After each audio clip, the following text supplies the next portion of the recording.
नमस्कार दोस्तों आज 5 मई 2020 मॉर्निंग में आपको मैथ के जो 10 क्वेश्चन मिले हैं उन क्वेश्चंस का सॉल्यूशन इस क्लास के माध्यम से हम करने जा रहे हैं। देखिए, मैं आपको एक एक क्वेश्चन को बताऊंगा कि आपने इनको पेपर में कैसे करना चाहिए और किन चीज़ों को अप्लाई करते हुए इनको विद इन ए सेकेंड थोड़े समय में आप इन सवालों को खत्म कर सकते हो। पहले सवाल से हम क्लास की शुरुआत करते हैं। देखिए, पहले सवाल में क्या बोला गया है कि 3/4 की पावर 3 इंटू 4/3 की पावर -7 बराबर बोला है 3/4 की पावर 3 4x 4x। पूछा है कि x की वैल्यू क्या होगी। दोस्तों, ये कॉन्सेप्ट में पिछली क्लास में मैंने आपको बताया था कि अगर a की पावर b बराबर a की पावर c है तो यहाँ पे b बराबर c होना जरूरी है।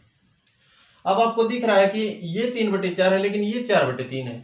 सामने बराबर कितना दिख रहा है? 3/4 दिख रहा है। तो बेस नंबर को हम बराबर कर सकते हैं। भाई, ये जो बेस नंबर है ये तो बराबर ही है, इसको और बराबर करना हमने। तो कैसे करेंगे? देखिए, जैसे लिखा हो a/b की पावर 1, तो उसी बात को हम लिख सकते हैं b/a की पावर -1। समझ रहे मेरी बात को? जैसे लिखा हो 3 की पावर -1 तो उसको लिख सकते हो 1/3। जैसे लिखा हो दोस्तों 4 की पावर -1 तो आप इसको लिख सकते हो 1/4। या फिर ये लिखा हो कि 2/5 तो इसको लिख सकते हो 5/2 की पावर -1। समझ पा रहे हैं? अब देखिए दोस्तों, ये कॉन्सेप्ट हम यहाँ पे भी लगा देंगे। जैसे ये तो लिखा हुआ है ही 3/4 की पावर 3 इंटू में इसको 3/4 करना है तो ये पावर जो माइनस में है ये क्या हो जाएगी? जस्ट प्लस में हो जाएगी। भाई, माइनस की पावर 7 है वो प्लस की 7 हो जाएगी। सामने क्या है? 3/4 की पावर 4x। अब देखिए, कोई भी दो पद मल्टीपल में है, जैसे हो a की पावर 3 मल्टीपल बाई a की पावर 4 तो आप इसको लिख सकते हो a की पावर 7। सेम बेस नंबर अगर मल्टीपल में है तो उनकी जो पावर्स हैं वो क्या हो जाएंगे दोस्तों? ऐड हो जाएंगी। जैसे हो 3 की पावर 7 मल्टीपल 3 की पावर 9 तो आप इसको लिख सकते हो 3 की पावर 16। एक ही बात है दोस्तों। तो यहाँ पे भी हम ये चीज लगा देंगे। देखिए, ये 7 और 3 कितना हो जाएगा दोस्तों? 10 हो जाएगा। 3/4 की पावर 10 बराबर क्या हो जाएगा? 3/4 की पावर 4x। अब मैंने आपको बताया कि बेस नंबर बराबर हो तो घातों को भी बराबर होना पड़ेगा। 4x बराबर कितना? 10। दोस्तों, x की वैल्यू कितनी आ जाएगी? 5/2। 5/2 को क्या लिख सकते हो? 2 से 1/2। x की वैल्यू क्या आ जाएगी? 2 से 1/2। ये पहला सवाल था दोस्तों, आसान बात थी। देखिए, अगले सवाल में बात करते हैं दोस्तों। एक मिक्सी का अंकित मूल्य 1600 रुपये है। एक मिक्सी का अंकित मूल्य 1600 रुपये है, ठीक है। उस दुकानदार ने खरीदार को 10% और x% की छूटें दी। देखिए, 10% की छूट देगा तो 90% में बेचेगा उस चीज, ठीक है। 1600 रुपए की चीज को 90% बेचा। इस सवाल के भी बहुत सारे तरीके हो सकते हैं लेकिन इसको इजी वे में कर लेते हैं। दूसरी छूट x% की है तो 100 में से उस छूट को घटा के और बट्टे 100 लिख देते हैं। भाई, बाय द वे बोलता कि 20% की छूट देता हूं मैं दूसरी भी, तो 100 में से 20 घटाते और 80/100 लिखते हैं। लेकिन उसने x की बोला तो हमने x रख दिया। और ये सब कर देने के बाद जो वो मिक्सी है वो 1224 रुपए में वो बेच देता है। 1224 रुपए में बेच देता है, ठीक है। इसको सिंप्लीफाई कर लें। 2 0 से 2 0, 1 0 से ये 0, ठीक है। 9 से काटेंगे यहाँ पे तो 9 एकम 9 कितना आ जाएगा? 9 3 27 और 9 6 54 136। आप देख पा रहे हैं कि 8 से इसको काटेंगे, 8 दूनी 16 और दोस्तों ये कितना हो जाएगा? 8 एकम 8 8 7 56। 2 से इस 10 को काट सकते हैं 5 बार, ये 5 साइड मल्टीपल हो जाएगा। 17 5 85। 100 माइनस x बराबर 85। x की वैल्यू दोस्तों कितनी आ जाएगी? 15। इसका मतलब जो दूसरी छूट थी वो दोस्तों कितनी थी? 15% थी। नेक्स्ट सवाल पे बात करते हैं कि एक वस्तु को 170 रुपए में बेचने पर 15% की हानि होती है। कोई वस्तु 100 रुपए की और 15 की हानि उठा के उसको कितने में बेचोगे? आप 85 में बेचोगे। और 85 की वैल्यू उसने दी है 170 रुपए। 85 का पूरा ये 2 गुना है। इसका मतलब 1 यूनिट की वैल्यू कितनी आ जाएगी दोस्तों? 2 आ जाएगी। उस वस्तु को 100 यूनिट माना था हमने, 100 यूनिट माना था तो उस वस्तु का मूल्य कितना हो जाएगा? 200 रुपये हो जाएगा। अगर उस वस्तु का क्रय मूल्य 200 रुपये है और आप उस पर 20% का फायदा चाहते हैं तो 200 का 20% कितना आ जाएगा दोस्तों? 40 रुपये आ जाएगा। 240 रुपये की वो वस्तु आपको बेचनी होगी, तब जाके आपको 20% का फायदा होगा। इतना सा सवाल था। नेक्स्ट सवाल पे बात करो। क्या बोला गया है कि एक दुकानदार एक वस्तु का मूल्य 80 रुपये अंकित करता है। मार्क प्राइस है वो 80 रुपये है दोस्तों। अंकित मूल्य 80 रुपये है, उस पर 5% की 2 छूटें दी गई। देखिए, आसान सी बात है, 5% की छूट एक दी गई, कितना है दोस्तों 8 5 40, 400/100 कितना 4। 80 की चीज में 4 घटा के उसने उसको 76 का बना दिया। अब वो 5% की फिर छूट देगा। अब देखिए सारी बातें निकालने की नहीं होती है, कुछ चीजें अंडरस्टूड कर लो भाई। ये तो मैंने बताया, ये मुझबानी निकाल सकते थे आप, 80 का 5% आप 4 मुझबानी निकाल सकते थे। अब जो 76 बचा है उस पर 5% निकालना है। अगर 80 होता तो 5% निकालते तो 4 फिर निकलता, अगर 4 निकलता तो 72 में से 4 घटाते और वस्तु कितने की बेचते, 72 की बेचते। लेकिन अब हमने जो 5% दूसरा 5% छूट देनी है वो 76 पे देनी है। तो अब ये जो 5% निकालेंगे 4 से थोड़ा सा कम आएगा यार, 4 से थोड़ा सा कम आएगा तो 72 से कुछ ना कुछ ज्यादा में बिकेगी वो चीज। अगर आपने कम घटाया है तो फिर वो चीज का मूल्य ज्यादा हो जाएगा भाई। इसमें से 4 ना घटा के 3 पॉइंट कुछ घटाओगे तो फिर क्या बचेगी, 72 पॉइंट कुछ बचेगी। तो इसका मतलब 72 पॉइंट जो भी है वो आपका उत्तर हो जाएगा। देखो देखा जाए तो जो ये 4 रुपए है इसका आपने 5% ज्यादा घटा दिया, 4 का 5% कितना आ जाएगा 0.2, तो आपने 0.2 ज्यादा घटा दिया। अब आपने 0.2 ज्यादा घटा दिया तो आप यहाँ पे 0.2 वापस लिख दो कि भाई 72.2 की वो वस्तु अब बिकेगी। विक्रय मूल्य कितना आ जाएगा दोस्तों 72.2। आपका उत्तर क्या हो जाएगा डी। देखो अगले सवाल में बात करते हैं कि x minus x plus 1/x बराबर 4 दे रखा है। आपसे पूछा है कि x की पावर 4 प्लस 1/x की पावर 4 क्या। देखिए मैं थोड़ा सा बता दूं आपको, x प्लस 1/x बराबर p दे रखा हूं तो x square plus 1/x square क्या हो जाएगा। देखो बोथ साइड आप स्क्वायर करोगे तो दोस्तों इसका स्क्वायर करेंगे तो x square plus 1/x square plus में 2 बराबर क्या हो जाएगा p स्क्वायर। ये 2 इस साइड जाके घट जाएगा। इसका मतलब ये हुआ कि x square plus 1/x square निकालेंगे तो जो p इसकी वैल्यू दे रखी थी इसका स्क्वायर करके और उसमें से 2 घटाएंगे। अब इसकी वैल्यू उसने कितनी दी है 4 दिया, तो 4 का स्क्वायर कितना दोस्तों 16, 16 में से 2 घटाएंगे कितना आ जाएगा 14। अब ये वैल्यू है, इसकी वैल्यू आ चुकी है 14। अब इसका भी उसने स्क्वायर किया हुआ है। अब p की जगह क्या हो जाएगा दोस्तों, अब p की जगह हो जाएगा 14, तो 14 का स्क्वायर कितना हो जाएगा दोस्तों 196। 196 में से आप 2 घटाओगे उत्तर कितना आ जाएगा 194। आपका उत्तर कितना आ जाएगा 194। अब देखिए दोस्तों अगले सवाल पे बात करने से पहले कुछ बातें आप जान ली। देखिए मैं आपको बताने की कोशिश करता हूं। जैसे 2 छूट एक दुकानदार 10% की देना चाह रहा है, हमने उनको एकल छूट बनाना है या कहें कि एक छूट बोल दें वो उसके बराबर हो ऐसी छूट। तो दोस्तों क्या हो जाएगी, आप देख पा रहे हैं 10 प्लस 10 माइनस 10 गुणा 10 बट्टे क्या 100। ये तो इसका जिसको आप ट्रिक बोलते हो वो है कि 10 और 10 कितना 20, 20 और ये 100/100 कितना हो जाएगा माइनस का 1, 20 में से 1 घटाएंगे कितना आ जाएगा 19। 10% की जो 2 छूट थी उनको हम 19% की एक छूट बोल सकते हैं। या आप ये कर सकते थे कि 100 की चीज पे 10% की छूट तो 90 की हुई, अब 90 की चीज पे फिर से 10% की छूट, तो आपने देखा कि 90 का 10% 9 आएगा, 81 की चीज हो जाएगी वो। 100 की चीज 81 की हो चुकी है तो आपको छूट कितने की मिल चुकी है 19 की मिल चुकी है, तो 19% आ जाएगा। समझ पाए मेरी बात को। अब ये तो एकल छूट निकालने की बात है। अगर एक छूट और दे दी उसने, मान लिया कि 10% की एक छूट और दे दी दोस्तों, तो फिर हम ये करेंगे कि 2 छूट है उनकी एकल छूट पहले निकालेंगे, जैसे 19% ये निकाली हुई है। फिर हम इस तीसरी छूट के साथ फिर से कैलकुलेशन करेंगे, जैसे 19 प्लस 10 माइनस में 19 गुणा 10 बट्टे 100, तो ये कितना हो जाएगा 29, और दोस्तों वो कितना हो जाएगा माइनस का 1.9। आप इसमें से 1 घटाओगे तो 28 और 0.9 घटाओगे तो कितना आ जाएगा 27.1। कितना आ जाएगा दोस्तों 27.1। जो 3 छूट थी 10% की वो 27.1% के बराबर हो जाएंगी। तो ये छूट एकल छूट निकालने का तरीका मैंने आपको बताया। अब इसमें जो बातें की गई है, जो आपसे पूछना चाह रहा है उस पर बात कर लेते हैं। भाई बार बार ऐसा थोड़े 4 ऑप्शन आएंगे, 4 ऑप्शन में आप ये सारी चीजें अप्लाई करोगे तो टाइम ज्यादा किल हो जाएगा। तो आपने क्या चीजें देखनी है वो मैं आपको बताने की कोशिश करता हूं। देखिए अगर बोला जाए कि एक छूट 20% की और एक छूट 30% की, एकल छूट कितनी हो जाएगी, तो दोस्तों मुझबानी निकालेंगे हम तो कितनी हो जाएगी, ये 50 और 6 घटाएंगे कितना आ जाएगा 44% की। समझ पा रहे हैं। अगर मैं कहूं कि एक छूट 40% की एक छूट 10% की, तो ये छूट कितनी की हो जाएगी दोस्तों, ये हो जाएगी 46%। फिर मैं आपको कहूं कि एक 25% की छूट और दूसरी भी 25% की छूट, तो दोस्तों कितना हो जाएगा 43.75%। 43.75%। तो दोस्तों यहाँ पे एक पैटर्न फॉलो हो रहा है, उस पैटर्न को आपने समझना है। देखिए जैसे मैं आपको बताऊं कि जो दोनों छोटे हैं उनका सम कितना है दोस्तों 50 है। यहाँ पे भी जो दोनों छोटे हैं उनका सम कितना है 50 है। यहाँ पे भी जो दोनों छोटे हैं उनका सम कितना है 50 है। तीनों छोटे जिनका सम 50 था, लेकिन दो छूट के बीच जब कम डिफरेंस होगा तो वो छूट क्या हो जाएगी, कम से कम हो जाएगी।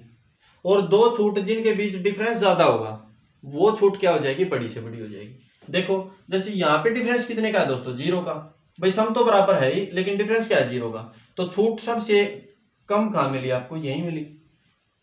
अब मैं आपको बताऊं सबसे ज्यादा डिफरेंस कहाँ है, यहाँ है। 40 और 10 का डिफरेंस 30 है। तो सबसे बड़ी छूट कहाँ मिली, 46% की ही मिली।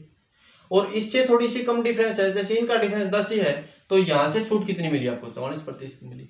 इसका मतलब क्या समझे आप, इसका मतलब ये दोस्तों, दो या दो से अधिक छूट जिनके बीच का जो गैप है कम होगा, गैप कम होगा तो छूट भी कम होगी, और गैप ज्यादा होगा तो छूट भी ज्यादा होगी। क्योंकि आप जब इनको गुणा करोगे तो गुणा करेंगे तो संख्या कम छोटी आएगी। किन्हीं दो संख्या, जैसे एक 10 ले लिया, एक 15 ले लिया, इनका गुणनफल कितना आ जाएगा दोस्तों, 150 आ जाएगा। इनका सम कितना है, 25 है। मैं एक संख्या और लूं, 20 और 5 लूं, तो इनका गुणनफल क्या आ जाएगा, 100 आ जाएगा। यहाँ गैप कितना था दोस्तों, 5 था। यहाँ गैप कितना है, 15 का है। तो जहां गैप बड़ा होगा वहां पे गुणनफल क्या होगा, कम होगा। अगर मैं इसको 25 को 12.5 लूं, तो 12.5 लूं तो यहाँ पे कितना आ जाएगा, 156.25। ये 150 से भी ज्यादा है। समझ पा रहे मेरी बात को। तो दोस्तों मैं आपको ये कहना चाह रहा हूं कि किन्हीं दो नंबर्स का गैप अगर कम है तो उनका मल्टीपल क्या होगा, ज्यादा होगा। उन्हीं दो नंबर्स के सम के बराबर कोई दो नंबर और हैं जिनका गैप ज्यादा है, तो उनका जो मल्टीपल है वो कम होगा।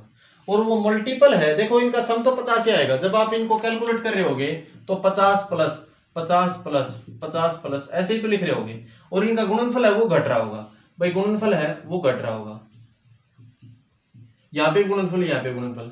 अब गुणनफल किन का ज्यादा आएगा, गुणनफल इनका ज्यादा आएगा। और इनका ज्यादा आएगा तो फिर इस 50 में से ज्यादा घटेगा तो छूट क्या बचेगी, कम बचेगी। अब इस सवाल को कर लो। अब इस सवाल में कुछ भी नहीं है। जैसे दो छूट दे रखी हैं, 20, 15, 10, 25, 12, 8। अब आपने ये देखना है कि सबसे छोटे और सबसे बड़े नंबर का गैप किस में ज्यादा है। तो उसने पूछा कि खरीदार के लिए कौन सी बेहतर होगी। तो खरीदार के लिए बड़ी छूट बेहतर होगी और दुकानदार के लिए छोटी छूट बेहतर होगी। दुकानदार चाहेगा कि 100 रुपये में से मैं कम से कम घटा के दूं, और खरीदार ये चाहेगा कि 100 रुपये में से मेरे को कम ज्यादा से ज्यादा छूट मिल जाए। तो देखो यहाँ पे खरीदार के लिए पूछा है, तो खरीदार के लिए वो छूट बेहतर होगी जिनका गुणनफल कम आएगा। जिन संख्याओं का गुणनफल कम आएगा तो कम घटेगा, और कम घटेगा तो छूट क्या होगी, बड़ी होगी। तो अब इनमें आपने ये देखना है कि गुणनफल कम किसका आएगा, और गुणनफल कम किसका आएगा ये मैं आपको बता चुका हूं। जिनका अंतर ज्यादा होगा उनका गुणनफल कम आएगा। तो देखो 20 और 10 का अंतर तो कितना है दोस्तों, 10 का ही है। 25 और 8 का अंतर कितना है, ज्यादा है। तो इसका मतलब है यह कम घटेगा। दूसरी जो छूट है उसमें कम घटेगा तो वो ग्राहक के लिए क्या होगी, बेहतर होगी। लेकिन दुकानदार के लिए क्या होगी, वो नुकसानदायक होगी। दुकानदार के लिए अगर पूछता तो आपको बताते कि भाई जो पहली छूट है वो बेहतर होंगी दुकानदार के लिए, और दूसरी छूट है वो किसके लिए बेहतर होगी, वो होगी ग्राहक के लिए। अब देखिए दोस्तों, मैंने हर एक चीज आपको बताने की कोशिश करी है। आप एग्जाम्पल लेके खुद से इनको ट्राई करें एक बार, और 2-4 बार आप ट्राई करेंगे तो आपका कॉन्सेप्ट क्लियर हो जाएगा। और इन सवालों में आप पेन भी नहीं रखेंगे, चुटकियों में करते चलेंगे इन सवालों को, अगर आप समझ चुके हैं तो। अब अगले सवाल पे हम बात करते हैं। देखिए एक वर्ताकार मैदान के चारों ओर सड़क है, ठीक है। एक वर्ताकार मैदान है और इसके चारों ओर एक सड़क है। समझ पा रहे हैं, इनका सेंटर एक है, ठीक है। तदनुसार उस सड़क के बाहरी वर्त और आंतरिक वर्त की परिधियों का अंतर 44 मीटर है। देखो परिधि क्या होगी, सरकमफ्रेंस, इसके चारों तरफ जो दिख रही है लाइन, ये वाली सरकमफ्रेंस, इनका अंतर कितना बताया उसने, 66 बताया। तो देखो इसकी परिधि निकालने के लिए बड़े वाले की बड़ी आर हो जाएगी और छोटे वाले की छोटी आर हो जाएगी। तो देखो 2 पाई बड़ी आर माइनस 2 पाई आर, इसका मान उसने 66 दिया है दोस्तों, इसका मान उसने 66 दिया है। तो देखो यहाँ पे क्या हो जाएगा, 44/7 गुणा में r माइनस आर बराबर 66। 44 22 से कटेगा 2 बार, 66 है, 22 से कटेगा 3 बार। तो देखो यहाँ कितना हो जाएगा, r माइनस आर बराबर हो जाएगा 7 या 21, 21/2। 21/2 को लिख सकते हो आप 10.5। इस बड़ी आर और छोटी आर का अंतर कितना आ जाएगा, 10.5। और रास्ते की जो चौड़ाई है वो भी क्या है दोस्तों, इस बड़ी आर में से और छोटी आर आप घटाओगे तो ये रास्ते की चौड़ाई तो आएगी। तो रास्ते की चौड़ाई कितनी आ जाएगी, 10.5 मीटर। ये सवाल था। चलो अगले सवाल पे आ जाओ। अब देखिए दोस्तों 8 नंबर जो सवाल है बड़ा अच्छा सवाल है, आपने किया होगा, आपने कोशिश तो जरूर की होगी, कोशिश की होगी तो हुआ भी होगा। देखिए मैं आपको बताने की कोशिश करता हूं। जैसे x/a बराबर 1/a माइनस 1/x। आपसे पूछा है x माइनस एक्स स्क्वायर, आपसे पूछा है x माइनस एक्स स्क्वायर किसके बराबर होगा। अब देखिए दोस्तों कई सारे तरीके हो सकते हैं, कई स्टेप से आप गुजर भी सकते हो, लेकिन आपने ये सोचना है कि जल्दी से जल्दी सवाल को हम कैसे खत्म कर सकें। तो देखो मैं आपको बताऊं, अगर आप 1/x को इस साइड लेके आते हो तो एलसीएम है वो x a आ जाएगा, लेकिन 1/a को इस साइड लेके आते हो तो एलसीएम a आ जाएगा। देखो आसान हो जाएगा, x/a माइनस 1/a बराबर क्या है, माइनस का 1/x। अब एलसीएम दोस्तों कितना आ जाएगा, a आ जाएगा। यहाँ ऊपर क्या हो जाएगा, x माइनस 1 बराबर क्या है, 1/x। अब ये a इस साइड चला जाएगा, ये सॉरी माइनस का था, a इस साइड चला जाएगा और x इस साइड मल्टीपल हो जाएगा, क्रॉस मल्टीपल कर दो जस्ट, एक्स स्क्वायर माइनस का x बराबर क्या हो जाएगा, माइनस का a। भैया a जो नीचे था वो इस साइड गुणा हो जाएगा। अब आपसे पूछा है दोस्तों x माइनस एक्स स्क्वायर क्या होगा, आपने क्या निकाला है, एक्स स्क्वायर माइनस एक्स। कोई नहीं, आप माइनस को कॉमन ले लो, तो कॉमन ले लेंगे क्या हो जाएगा, x माइनस एक्स स्क्वायर, और यहाँ माइनस कॉमन लेंगे वो क्या बन जाएगा, प्लस बन जाएगा। आपका उत्तर क्या आ जाएगा, ये। अब ये तो था बेसिक से दोस्तों। अब एक बात और, इस सवाल को आप कैसे कर सकते हैं। अब देखिए दोस्तों वैल्यू पुटिंग मेथड से इस सवाल को भी कर सकते थे, क्योंकि यहाँ पे आपको एक ही इक्वेशन दिख रही है और वेरिएबल कितने हैं, 2 हैं। तो एक वेरिएबल क्या वैल्यू मान सकते हो, x के मान निकालने एक ही फॉर्म में, तो एक ही वैल्यू मान लो कुछ भी। जैसे आप एक मान लेते हो तो मैं आपको देखो ऑप्शन दे रहा हूं, ऑप्शन क्या दे रखे हैं, 1/a, दूसरा ऑप्शन है माइनस 1/a, तीसरा ऑप्शन है a और चौथा ऑप्शन है माइनस का a। अब थोड़ा सा कंपैरिजन कर लेते हैं, ये चीजें सीखनी जरूरी है, क्योंकि बाय द वे अगर आपसे कोई कैलकुलेशन बेसिक से नहीं हो पेपर में तो आप उनको कोई और ट्रिक से कर सको, कोई और तरीके से कर सको, आपका हर एंगल में दिमाग चलना चाहिए। मैं बताता हूं आपको, जैसे एक ही वैल्यू आपने 1 ले ली तो यहाँ पे 1, तो x बराबर 1 माइनस 1/x। अब आप इस साइड लेके आ जाओ इसको, तो क्या हो जाएगा, एक्स स्क्वायर प्लस का 1 और बराबर क्या हो जाएगा, x। आप एक्स स्क्वायर को उस साइड लेके चले जाओ, इस साइड 1 पड़ा रहेगा, x माइनस एक्स स्क्वायर। इसकी वैल्यू आ चुकी है 1, और एक की वैल्यू हमने क्या पुट की थी, 1 पुट की थी। लेकिन आप ये तो ऑप्शन एलिमिनेट कर सकते हो कि भाई माइनस में 2 नहीं आएगा, लेकिन एक ही वैल्यू 1 पुट करोगे तो ये भी 1 है और ये भी 1 है। अब क्या करें भाई, 1 रखने से तो गड़बड़ हुआ काम। तो ये चीज आपको रखने से पहले ध्यान देना चाहिए कि ऑप्शन में हमने एक ही वैल्यू 1 रखी है यहाँ पे, तो ऑप्शन में कहीं कोई कॉन्ट्राडिक्शन तो नहीं बन रहा है। तो ऑप्शन में कॉन्ट्राडिक्शन अगर 1 पे बन रहा है तो फिर आप वैल्यू 1 पुट ना करो, कोई और वैल्यू पुट करो। जैसे मैं आपको बताऊं क्या वैल्यू पुट करो,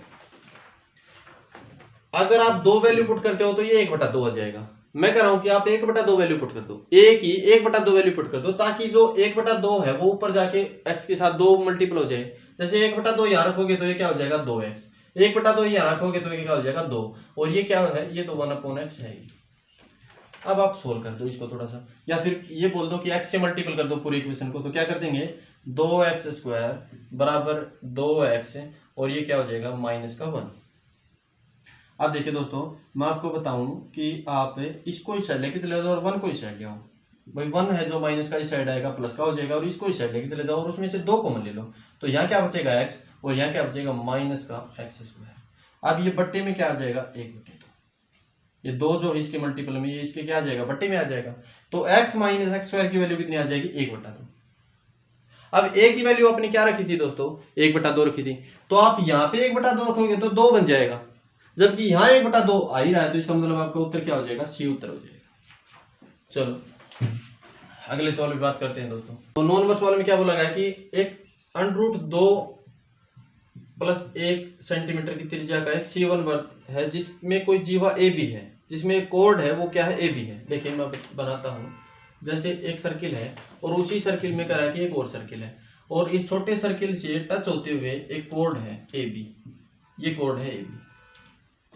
और बड़े वाले जो सर्किल है उसकी त्रिज्या उसने दी है √2 प्लस का 1, और छोटे वाले जो सर्किल है उसकी त्रिज्या क्या दी है √2 - 1।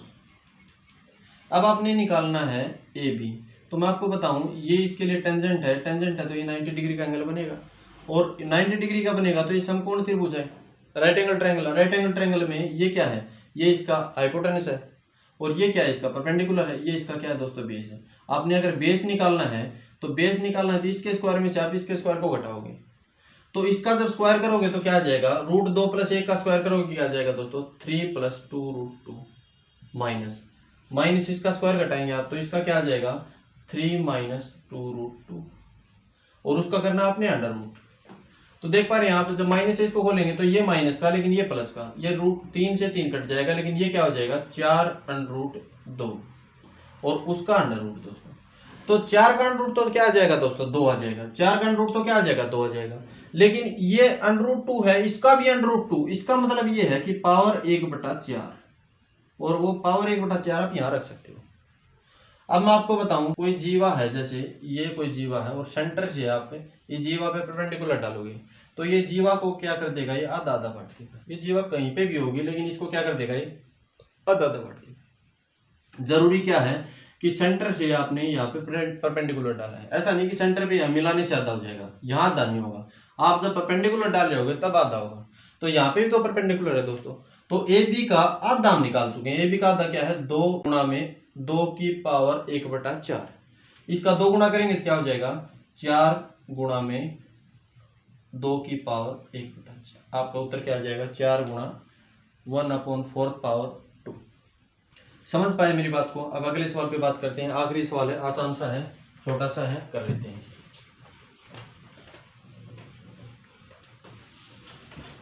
देखिए 3 संख्याएं 1:2:3 में है, और कह रहा है कि प्रत्येक में 5 जोड़ दिया जाए तो अनुपात है वो क्या हो जाते हैं 2:3:4। बड़ी आसान सी बात है दोस्तों, प्रत्येक अनुपात में सेम बढ़ाए, +1 यूनिट बढ़ाए, +1 यूनिट बढ़ाए, +1 यूनिट बढ़ाए, और यहाँ पे भी वो कह रहा है कि 5 ही बढ़ाए, तो इसका मतलब इस +1 यूनिट का मान 5 है दोस्तों।